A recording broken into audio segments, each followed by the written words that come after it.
sejam bem-vindos ao Voa Voa com Propósito. Nós estamos aqui no nosso segundo episódio desse cantinho que nós preparamos com carinho para você que quebrou suas asas e quer voltar a voar. Nós vamos falar hoje de uma prisão que não tem grades, mas que aprisiona famílias inteiras. Eu sou a Vânia Gonçalves e eu trouxe hoje aqui uma pessoa especial para falar sobre isso para a gente. Ela é psicóloga e já teve mais de 1.000 atendimentos, trata de famílias com esse problema e pessoas também. E a gente vai tratar hoje da dependência química. Angélica, muito obrigada por você estar aqui com a gente. Eu que agradeço, é uma honra para mim estar aqui. Angélica, para a gente poder entender melhor isso, eu acho que primeiro a gente precisa explicar um pouquinho do que a gente vai falar hoje. Tem um termo que a gente ouve bastante, que é o termo adicto. O que seria adicto? Você consegue explicar para a gente? Claro. Essa pergunta ela é muito pertinente mesmo. Tem muitas pessoas realmente que têm essa dúvida. Inclusive, já me perguntaram isso em consultório, né? Por que eu uso, né, esse termo? Eu vou começar falando pela origem da palavra, porque eu acho que fica mais fácil para as pessoas entenderem, né? Ela é de origem latina. E há muito tempo atrás, né, quando as pessoas deviam para os seus credores e não conseguiam pagar, elas eram submetidas a essas pessoas como escravas para pagar essa dívida. Então, elas ficavam dependentes e entregues a essa pessoa que era o credor. E aí, ao passar do tempo, essa pessoa, esse termo, ele foi usado também para outros tipos de dependência, né? Não só dos credores, mas as dependências emocionais, as dependências comportamentais, que são os vícios. E aí hoje usa-se a palavra adicto, né, para falar dessa pessoa que ela está entregue, né, a uma dependência. E é um termo mais técnico para falar sobre isso, né? Porque é sobre a adicção, né? Que é uma doença crônica que a pessoa está passando. Então, quando a gente usa, né, um termo mais popular, né, que é viciado ou drogado, é como se você estivesse julgando essa pessoa, né? Então, não fica muito legal falar da pessoa dessa forma, porque ela está passando por uma doença. Então, é uma pessoa adicta que está sofrendo de adicção. Nossa, muito legal essa parte, né, da origem. Uhum. E tem tudo a ver, porque é uma prisão, é uma escravidão. Sim. Né? A pessoa que tem um vício, seja ele qual for, a gente meio que fica escravo disso, né? Sim. Você não consegue fazer nada sem aquilo, né? Fazendo parte da sua vida. E a gente pensando nesse sentido, o que a gente ouve muito é a pessoa às vezes falar assim, eu posso começar a fazer isso porque eu sei a hora de parar. Eu consigo parar. É só a primeira dose e eu vou conseguir fazer, continuar aqui na festa sem tomar mais. Eu vou fumar só um cigarro. Eu vou só experimentar, né? Angélica, na sua experiência, que eu acho que você já deve ter visto muito isso é verdade? Existe esse controle? A gente consegue ter esse controle a partir do momento que você começa a fazer isso com uma certa frequência? Na realidade, não. Não existe dose segura, né? Existem pessoas diferentes, né? Nós somos subjetivos, cada um funciona de uma forma. Então, a pessoa pode falar, tal pessoa entrou nesse vício, mas eu não, eu sou diferente, né? Realmente somos diferentes, mas também tem maneiras diferentes da gente se entregar a esse vício, né? Tem a parte compulsória, né, que a gente fala, né, quando a pessoa ela tem, eu gosto de usar esse termo porque fica mais fácil de entender, como se ela tivesse um ponto X dentro do cérebro, e aí ela usa essa primeira dose ou, né, o primeiro trago, enfim, né, tem o primeiro contato com o vício e é como se acionasse esse ponto no cérebro. E aí a pessoa ela vai tendo a progressão dessa doença porque vai havendo a necessidade de aumentar essa dose. né? Então, é como se ela fosse aumentando para manter o mesmo nível, né? Porque são microdoses de dopamina que a pessoa vai tendo, né? Conforme vai aumentando esse uso, né? Tem uma outra questão também que é a obsessão da doença, né? O cérebro, ele fica obcecado pelo próximo uso, né? Então, eu uso uma vez no dia, eu uso uma vez na semana, eu uso de vez em quando, mas o seu cérebro, ele fica obcecado pelo próximo uso. Aquilo fica gravado no teu cérebro, aquela sensação. Isso, e aí você vai buscando mais, cada vez mais, né? E aí tem aquela outra coisa que a gente chama de aprendizado doentio, né? Que é como se o cérebro aprendesse que se faz esse uso, né? Se tem essa dose, essa microdose aí de dopamina, isso vai resolver o seu problema. Então, a pessoa está com um problema, eu vou beber para esquecer meus problemas, não é que as pessoas dizem, né? Tem essa falsa ilusão de que está resolvendo o problema. Então, o cérebro aprende que esse uso vai resolver o problema. Então, tem essas questões diferentes que podem acontecer com pessoas diferentes que fazem com que elas vão tendo progressão dessa doença. E quando ela não se dá mais conta, ela já está dentro desse vício, mesmo sem perceber. Eu tenho controle, mas na realidade não tenho controle. Porque isso é uma coisa neuroquímica, Exatamente. Não é? É uma coisa que a gente não tem o controle de como o nosso cérebro vai funcionar. Isso. E até eu já ouvi falar, né? Eu quero que você me diga se eu estou certa, que o nosso cérebro, ele aprende mesmo, até aquilo que a gente fala, né? Então, de repente, quando a gente tem a gente fala muito coisa negativa, o nosso cérebro, ele entende aquilo, né? Então, para você ver o poder que é a nossa mente. Então, a gente acha que tem o controle, né, da situação, mas, na verdade, nós não temos. E, em relação ao uso dessas substâncias, e muitos falam que a bebida alcoólica, ela é a pior, né? É o pior vício que tem. Angélica, é o pior? Não, na realidade, não. Não é o pior, né? A maioria das pessoas podem até pensar. Mas, pasmem, que o pior é o cigarro, né? O cigarro, ele é tão difícil de largar que é a única droga que se usa dentro dos presídios, por exemplo. É verdade, o que é liberado. É verdade, porque Bia. é muito difícil, né, de você largar. O processo de recuperação do cigarro é muito difícil. Os outros, né, conseguem, tá? Largar de todos, na realidade. Mas esse é o mais difícil. Então, é o que é considerado o pior, né, dentro dos vícios. E até o cigarro é aquele que você, pelo menos é o que eu vejo, é o que você demonstra até a maior dependência. Porque, por exemplo, quando você está trabalhando, se você fuma, você não consegue ficar o dia inteiro sem fumar. Né? Agora, se você bebe, você acaba ficando, né, sem beber. A mesma coisa é o uso da maconha. Você não vai parar no meio do expediente para ir lá fora dar um traguinho, né? Não tapinha, né? Como vocês dizem. Então, na verdade, o cigarro, ele é tão terrível que você tem que ficar parando, né? Muitas vezes, durante o dia, para sair para fumar, né? Porque agora é proibido você fumar dentro. E quando era permitido, então era terrível, né? Quem não fumava tinha que ficar naquela nuvem de fumaça. Mas, lógico, né, gente, que todos eles são ruins, né? Aqui a gente não está falando que esse é melhor do que aquele. Na verdade, o que a gente quer mostrar é que não é seguro, nem o primeiro, né? A primeira dose, o primeiro trago. Eu vou só experimentar. Na verdade, você não sabe o que o seu cérebro é capaz de fazer. Então, mas Vânia, eu tomo só no fim de semana. Tá, mas você consegue ir para uma festa sem bebida e ficar legal? Você consegue sentir vontade de ir para uma festa sabendo que lá não vai ter bebida alcoólica? Se isso já começa a te fazer sentir vontade de não ir, já é um alerta, né, Angélica? Ou mesmo estar nessa festa, né, e se queixar da festa, né, deixar de aproveitar o convívio com as pessoas.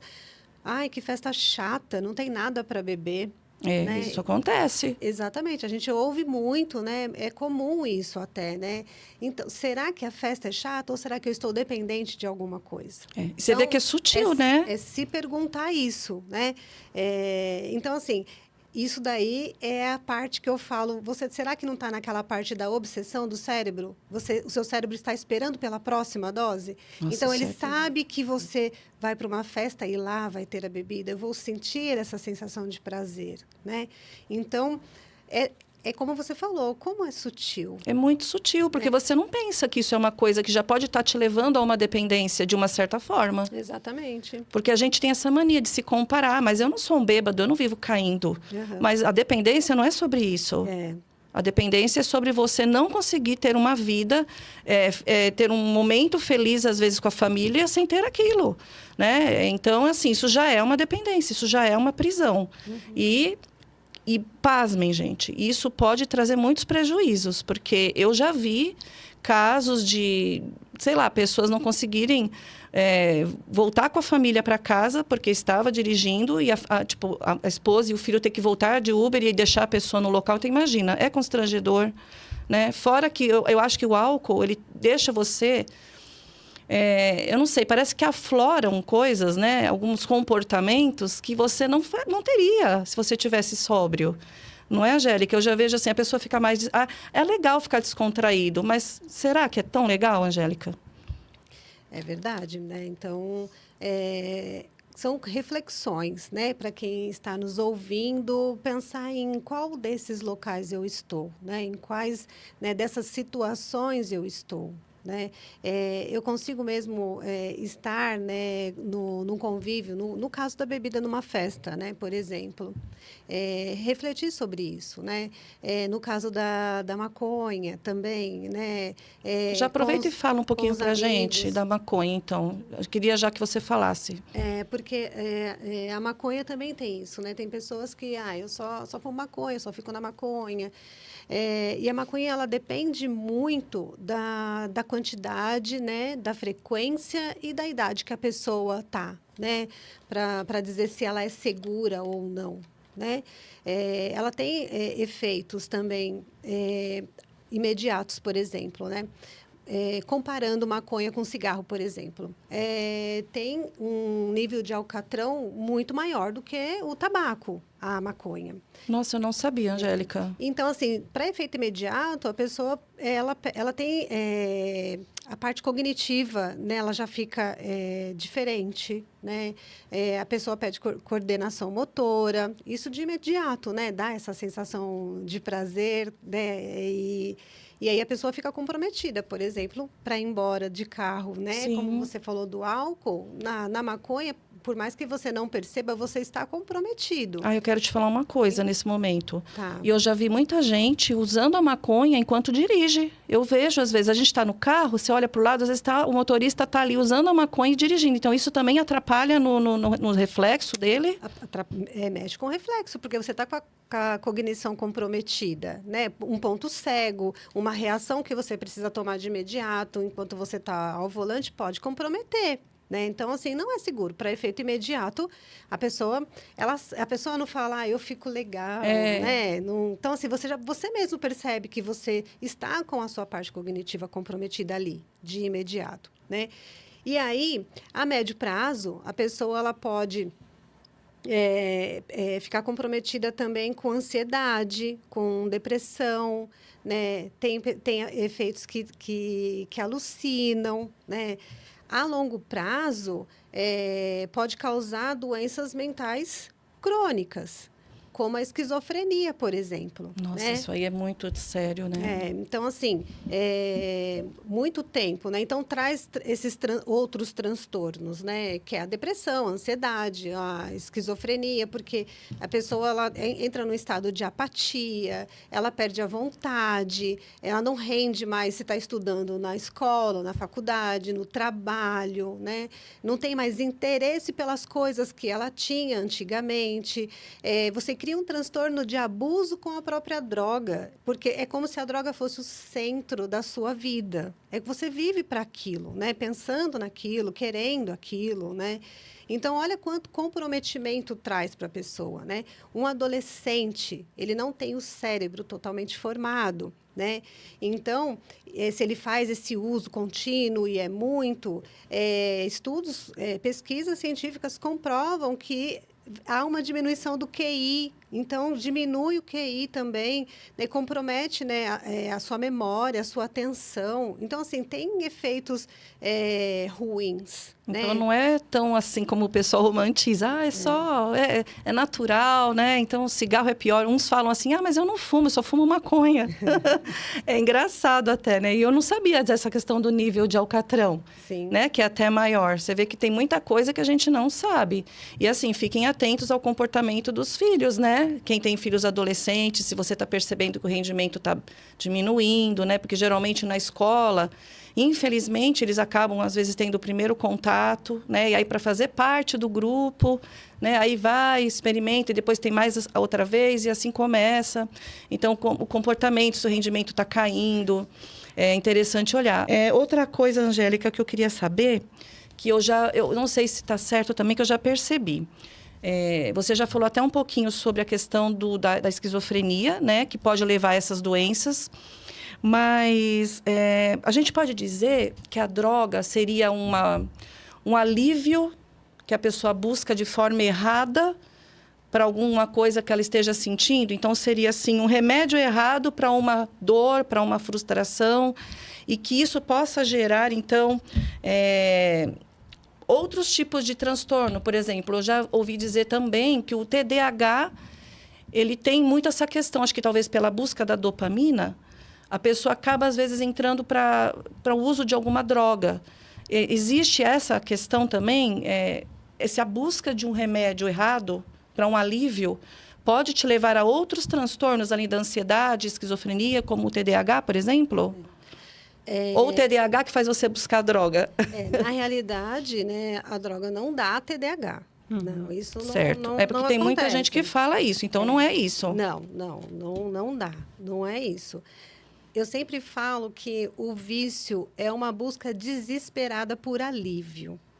Alívio de conflitos emocionais, problemas emocionais, traumas que a pessoa tem e que ela não sabe gerir as suas emoções. Então,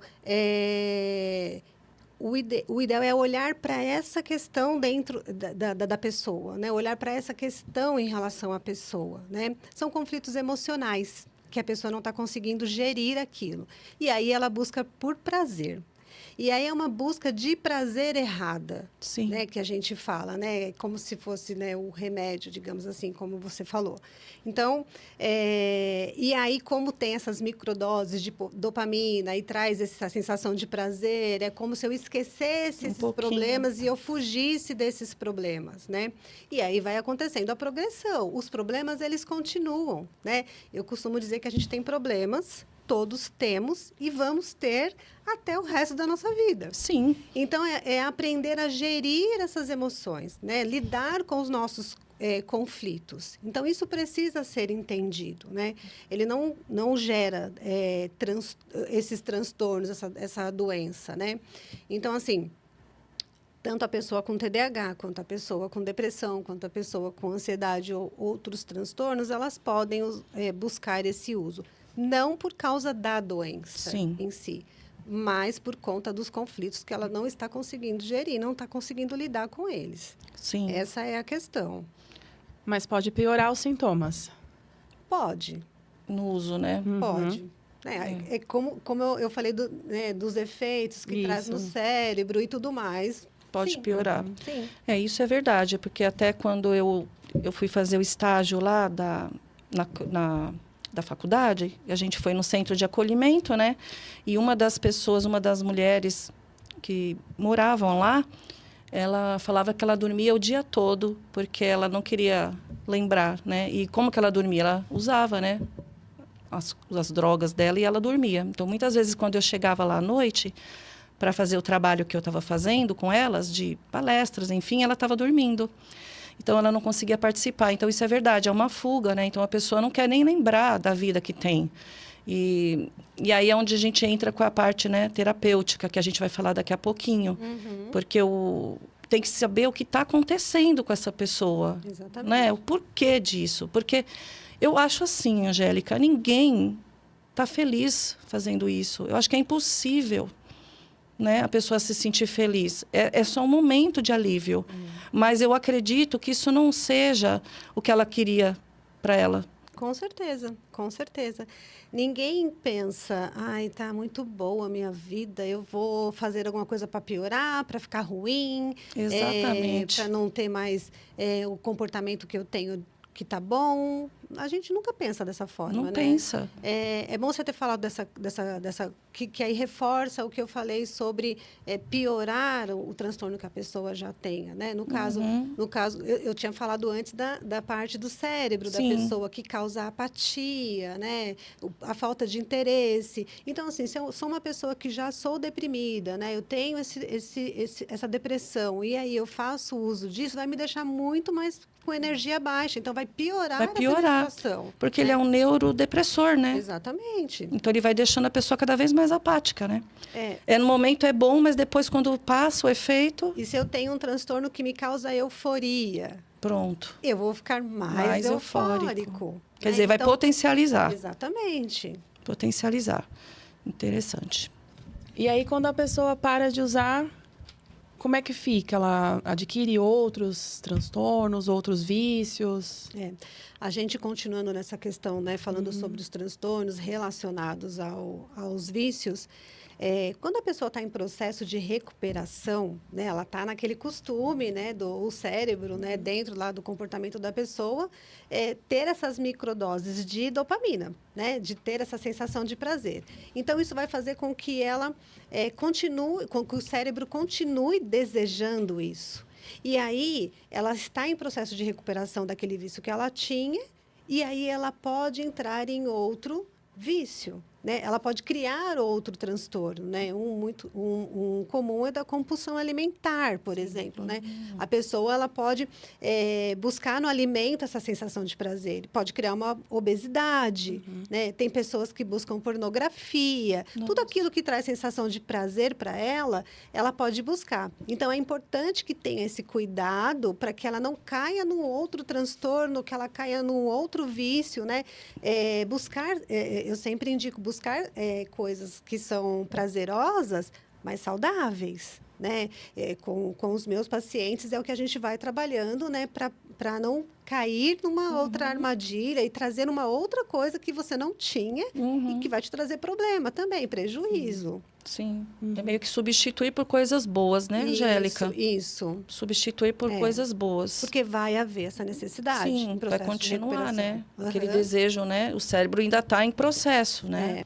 Eu tô aqui quietinha, escondida aqui no canto, mas antes da gente continuar essa entrevista, eu queria lembrar, né, que vocês curtam, comentem, compartilhem esse vídeo e não esqueçam de seguir a gente nas redes sociais também, que estarão aqui ou na descrição, né? E é isso. E é uma terapia gratuita, uma terapia né? gratuita.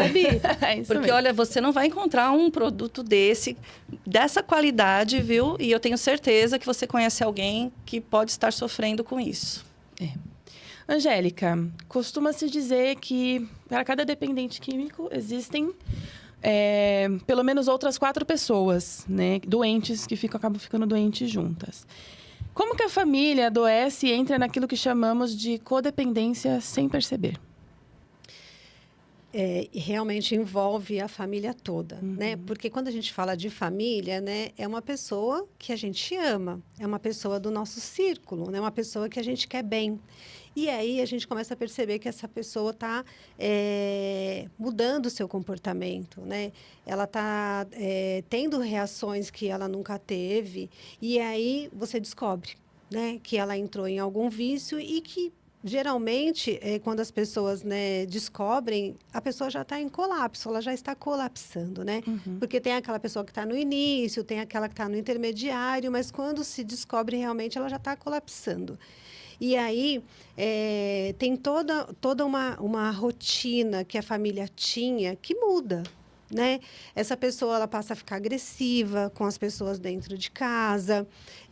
Dependendo do nível de dependência dela, ela pode pegar as coisas de dentro de casa, porque precisa de dinheiro para manter esse vício. Né? Então, e quando ela está em uso mesmo, né, que que ela está lá, né, naquela sensação toda e perdeu toda a cognição.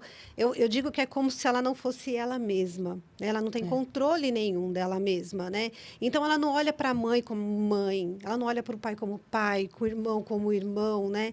É o vício que está falando ali, né? Que está movendo aquela pessoa, né? Então, ela é agressiva dentro de casa, ela trata mesmo diferente, há uma manipulação, mente. Então, assim, a família toda sofre porque ela está vendo tudo aquilo e não sabe lidar com isso, né? Então, ela passa a ser codependente daquela pessoa, porque aquela pessoa é que move a família toda fica voltada para a atenção em relação àquela pessoa, né? Porque uma pessoa doente dentro de casa, né, faz com que todo mundo se mova, né, para ajudar aquela pessoa, né? E aí torna-se codependente daquela pessoa, porque você deixa de viver. Imagine uma mãe ver um filho numa situação assim, o sofrimento que isso traz, né? E como eu quero ajudar e eu não sei como, e a família toda fica envolvida naquilo e ela fica codependente daquela pessoa. Então, aí que a gente usa o termo codependência para as pessoas que estão convivendo e vivendo próximo dessa pessoa. Aí eu te pergunto, né? Existe um norte? O que fazer e o que não fazer? Existem grupos de apoio. Eu frequentei por alguns anos um grupo chamado Amor Exigente, né? Eu era voluntária nesse grupo, participava lá, acompanhando as famílias mesmo, né? Que eram os codependentes. Então, eu ouvi muitas histórias lá dentro. Então, é buscar ajuda, buscar conhecimento. Né? Esses grupos, né? Tem outros grupos também, né? Tem grupos integrativos, eles não são tão aprofundados, mas ajudam, porque quando a gente fala, né? E a gente externaliza aquilo que a gente está sentindo, já traz um certo alívio, e buscar conhecimento mesmo, né? Entender o que está acontecendo. E eu indico para essas pessoas psicoterapia individual também, para aprender a lidar com seus próprios conflitos e a lidar com isso que está acontecendo, porque você precisa, né, ter esse apoio, essa ajuda, né, para aprender e saber como fazer isso, né. O que não fazer. É muito difícil você saber o que não fazer se você não tem essa ajuda. Se você não está nesse grupo, se você não tem uma pessoa te acompanhando, te dando esse apoio, né, e buscando esse conhecimento, né. Mas o importante é aprender a falar não. Né? Dentro desse grupo que eu participava, eles usam uma frase que ela é muito forte, que é: eu te amo, mas eu não aceito o que você faz. Né? Então, quando você fala não para essa pessoa, não significa que você está negligenciando ela ou que você está abandonando ela. Muito pelo contrário, né? É como se fosse uma criança fazendo birra. Ela se joga e se debate, você vai lá e dá aquilo que aquela criança quer. E o que acontece? Você está reforçando esse comportamento ruim. Sim. Então, ela vai continuar fazendo. Se você fala não, ela vai criar uma birra muito maior, mas com o passar do tempo ela vai diminuindo, né? Então, você está levando, né, para essa pessoa amadurecimento e aprendizado. Então, é aprender a falar não, né? Depois de ter essa ajuda, né? Então, é difícil. Dói. É um processo, né, que a pessoa vai entrando nesse trabalho de recuperação, assim como o adicto, né?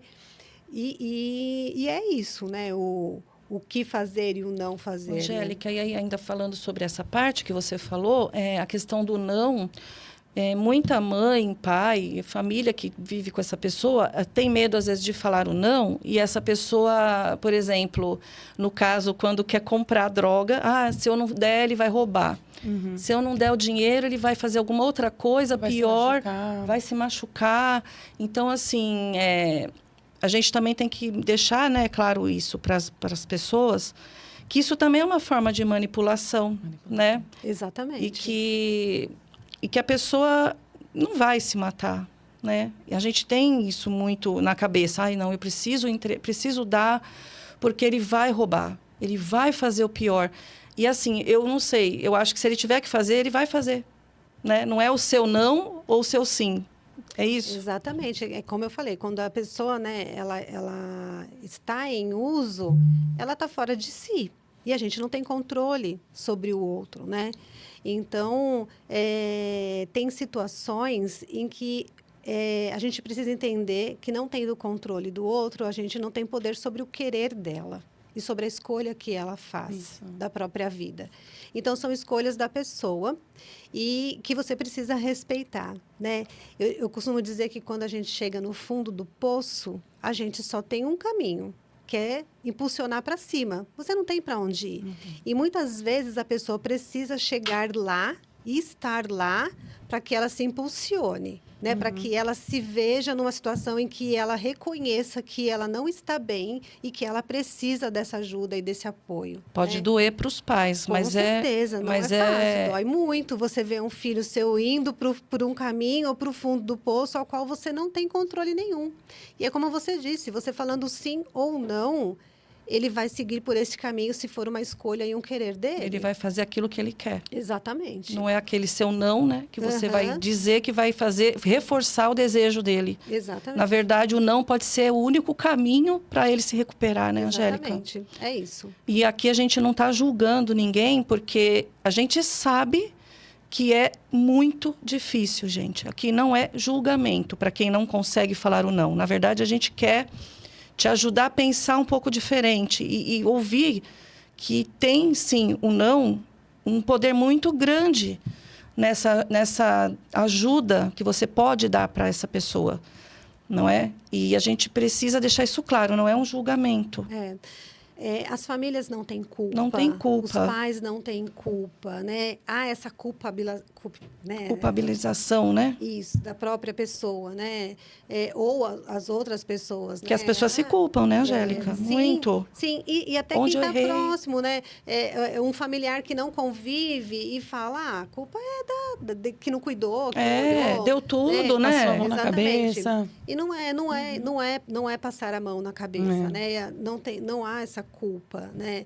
É o entender a escolha do outro e o querer do outro, né? Então, é observar, de fato, né, esses comportamentos, essas mudanças de comportamento e acolher, né? Enquanto ainda, né, se tem tempo, conversar, explicar, comunicar, né? Então, o que a gente pode, mesmo a gente comunicando, levando toda a informação, porque, assim, existem muitas informações acerca deste assunto. Muito. E, mesmo assim, jovens entram, né, nesse caminho. Então, como que a gente vai falar a culpa é da mãe ou do pai, né, das pessoas que não olharam, né? Então, assim, a sua parte é sempre levar a comunicação e a pessoa saber, aqui eu tenho um espaço seguro, aqui eu tenho um apoio, aqui eu tenho alguém com quem eu posso contar, né? E isso ajuda bastante também. Eu acho que é colocar o limite, mas não abandonar essa pessoa. Exatamente. Né? Acho que esse equilíbrio é o difícil da gente conseguir, mas se a gente tiver o apoio de grupos, de terapeutas, aprender direito como funciona o cérebro dessa pessoa, eu acho que fica mais fácil da gente lidar. Porque quando a gente consegue entender como aquilo funciona dentro da cabeça da pessoa, é mais fácil de você entender. Porque é muito fácil você julgar, é vagabundo, não tem mais jeito, sabe? Faz porque quer. Gente, existe um sofrimento. Sim. Né? É como a gente falou aqui, ninguém pode estar bem e feliz numa situação dessa, gente. Às vezes eu ando assim, para mim é muito difícil esse assunto, porque isso mexe muito comigo. Às vezes eu ando pela rua e eu vejo jovens, né? Muito jovens. E quando eu fiz um outro estágio que eu fiz também foi na Cracolândia. Eu não consegui fazer o estágio. Porque os rapazes que estavam lá na Cristolândia, na época, né? Era ali na Praça Princesa Isabel, eram da idade do meu filho. E eu fui um dia, não consegui mais, porque eu não aguentei ver a situação daquelas pessoas. Eu pensei assim, gente, tem uma família que está lá sabendo que o filho está aqui. Então, não é para a gente abandonar. Mas também tem que ter um equilíbrio nesse ajudar, né? Porque às vezes o ajudar está atrapalhando. E não é fácil, gente, né? Por isso que a gente escolheu falar desse tema, para tentar direcionar um pouquinho, né, essas pessoas. E agora a gente tem o momento, né, Bia, que é um momento especial, né? Antes da gente terminar aqui, a gente vai fazer uma interação com a Angélica, que é sobre, agora, Angélica Pessoa. Isso. Aqui a gente tem 2 potinhos e você vai começar com esse daqui. Você vai tirar, vai me dar, porque eu quero ler para você a pergunta. Enquanto você tira, eu vou explicar para eles o que é isso. Gente, nós temos o nosso voa-voa, como vocês já viram no episódio anterior. Esse momento que a gente criou, porque nós estamos aqui e nós acreditamos muito, né, no poder de Deus para a transformação das pessoas, né?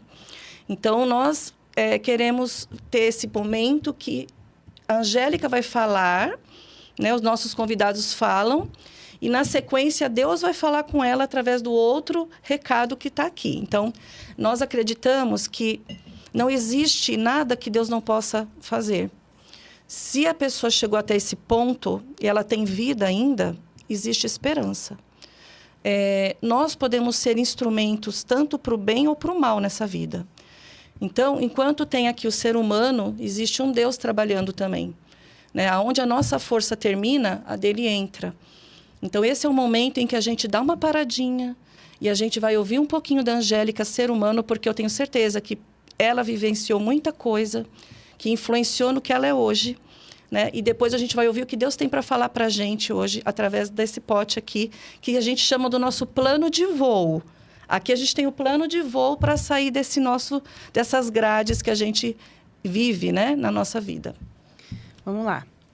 Angélica, qual foi o conselho ou a verdade mais dura que você já ouviu, mas que acabou salvando a sua vida? Uau, Angélica! Pode pensar aí, se você não lembra. Essa é bem difícil. Falo que conselho não é bom, né? Mas... assim, na realidade, né, eu não uso muito essa palavra conselho, né? A palavra conselho dá a sensação de que o outro sabe mais do que você. Verdade. Né? Então, eu não gosto muito dessa palavra, né? Eu acho que sempre é uma troca. Nós somos iguais, né?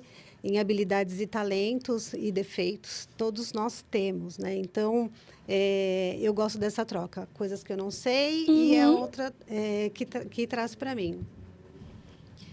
Mas eu acho que um deles, assim, que eu me lembro, é que eu sempre... falando da Angélica Pessoa. Angélica Pessoa, né? Agora. Psicóloga, né? Eu ouvi uma vez que eu me importava muito com o que as outras pessoas pensavam ou falavam. E eu realmente era muito preocupada. Isso me tirava o sono, né?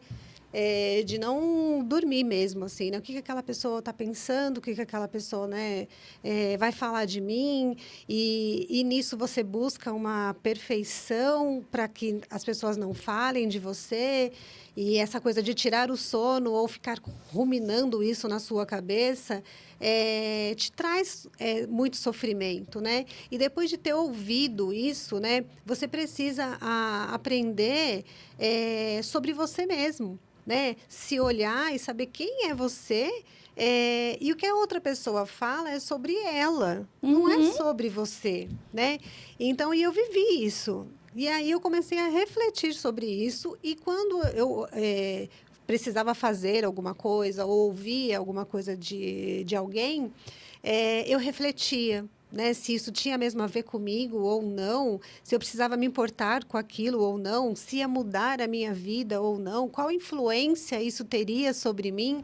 E aí, aos poucos, eu fui mudando em relação a isso, me conhecendo mais, e aí eu aprendi, né, que diz mais sobre o outro do que sobre mim. E aí eu me senti mais segura, então isso não me incomodou mais e não me trouxe mais prejuízo, né? E eu me senti muito aliviada. Eu fiquei muito mais leve. E eu consegui dormir mais em relação né? ao que as outras pessoas pensavam, por exemplo. Exatamente, é o prisma delas, né? Que não pode ser que não seja o seu. Isso te fez mudar, então, essa forma de se ver, né? Exatamente. Muito bem. Agora, Bi, vamos para o segundo pote que a Angélica vai tirar e ela vai ler para a gente. Ela vai ler para a gente o que Deus tem para falar. O que será que Deus quer falar sobre a Angélica? Eu vou ter que colocar o meu óculos. Pode colocar. Porque eu também vou... Se eu tivesse que ler, eu teria que colocar. É por isso que eu ainda já estou com o meu. A gente não enxerga mais tão bem, né? Agora fiquei com uma visão super.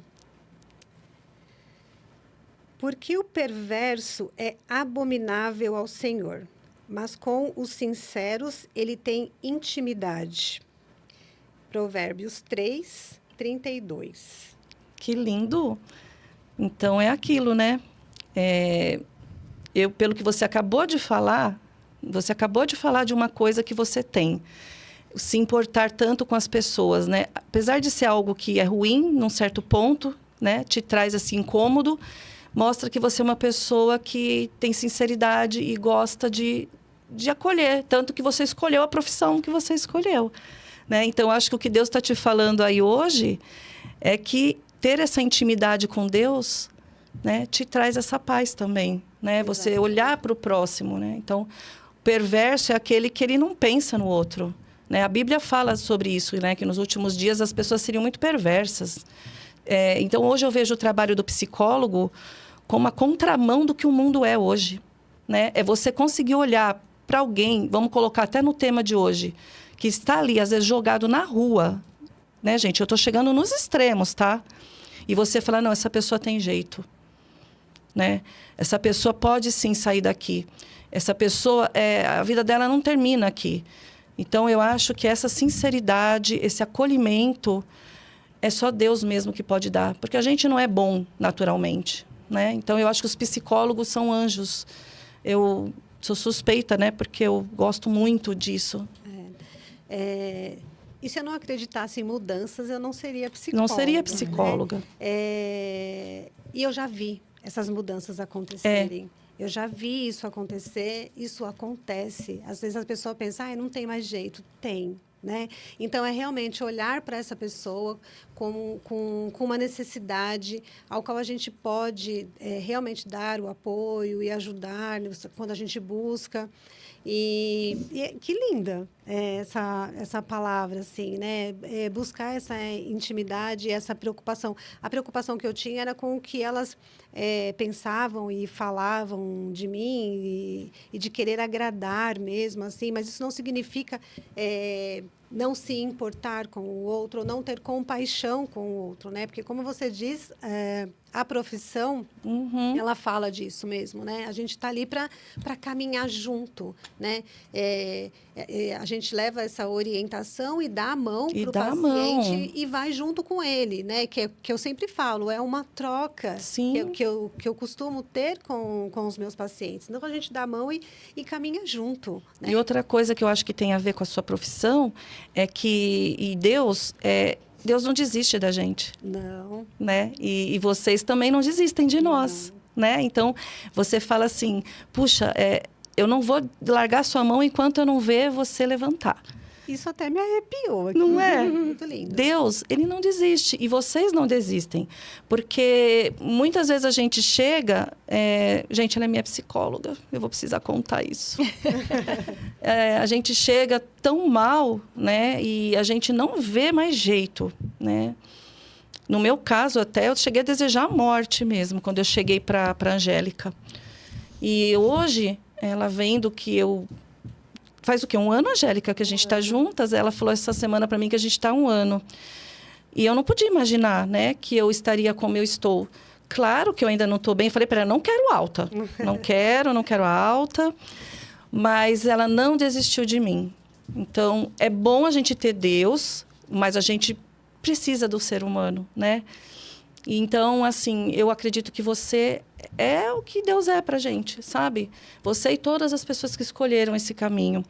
E o porquê do voa-voa com propósito? Porque, às vezes, gente, a gente até se liberta, mas a gente não sabe para onde ir, né? Então, às vezes, você se liberta, você consegue sair de alguma coisa ruim, seja um vício, seja uma relação tóxica, seja sei lá o quê. Mas você se vê assim, e agora? Para onde eu vou? Né? No meu caso, eu não sabia para onde ir, né? E a Angélica me direcionou, junto com Deus, junto com a minha família, minha rede de apoio. E aí nasceu o Voa Voa com propósito. Por isso que ela está aqui hoje, né? Porque ela não podia deixar de vir aqui. Então, é isso, sabe? Antes da gente terminar, né, que eu já quero fazer o encerramento, porque senão a gente vai começar a se emocionar. Vamos começar a chorar aqui. Angélica, eu queria que você falasse alguma coisa, assim, para as pessoas que estão ouvindo a gente em relação a esses vícios, né? Essas grades, porque eu falo que a gente voa, né? Porque a gente estava dentro de uma grade. Pode ser uma grade física, pode ser uma grade emocional. Para essas pessoas que estão nesse caminho, né? de recuperação, o que você poderia dizer hoje para essa pessoa não desistir dela? Para a própria pessoa, Para que ela busque uma rede de apoio, né? Além do grupo, né? O Amor Exigente, ele não é um grupo só para codependentes, ele é um grupo também, né? Para os adictos.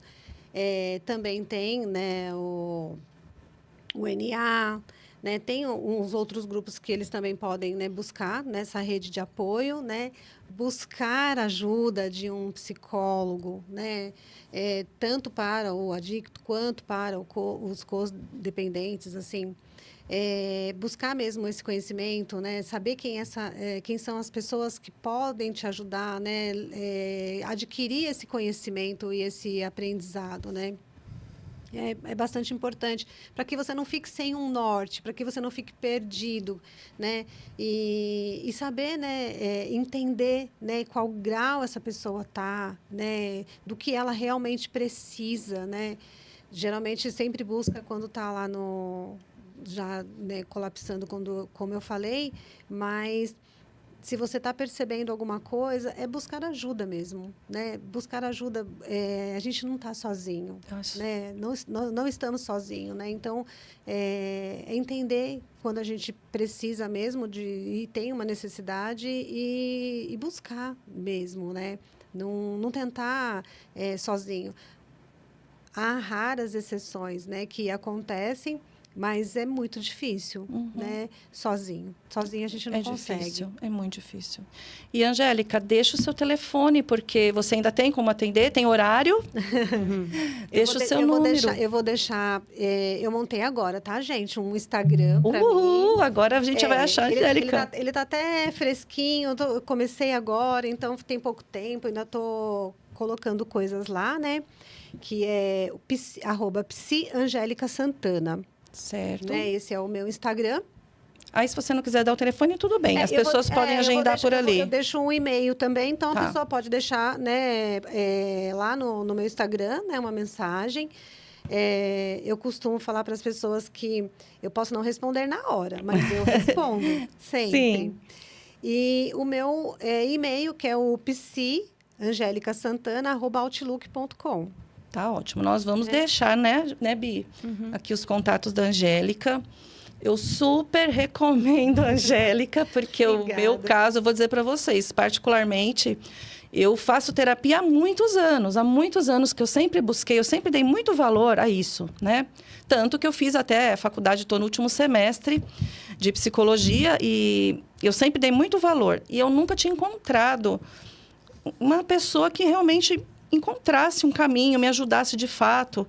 E não é porque ela está aqui, gente. Realmente foi uma virada de chave na minha vida, assim, muito grande, né? De traumas, assim, terríveis que eu passei. Então, eu super indico. Profissional, acolhedora. E eu tenho certeza que vocês vão gostar.